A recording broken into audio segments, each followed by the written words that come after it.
On observe une réelle moindre attractivité des marchés financiers européens par rapport au marché américain. On regarde simplement la performance.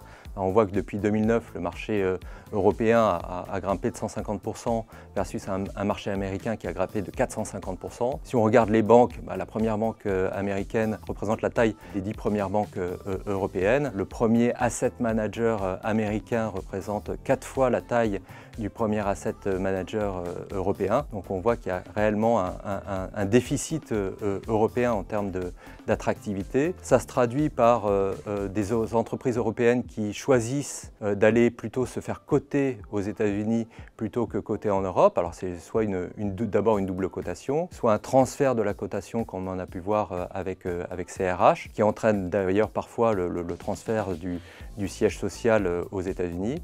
Et on a pu voir plus récemment l'IPO, l'introduction en bourse de ARM, un fleuron de l'industrie britannique des microprocesseurs, aller se faire coter directement aux États-Unis plutôt que de choisir le marché européen. Alors pourquoi cet état de fait?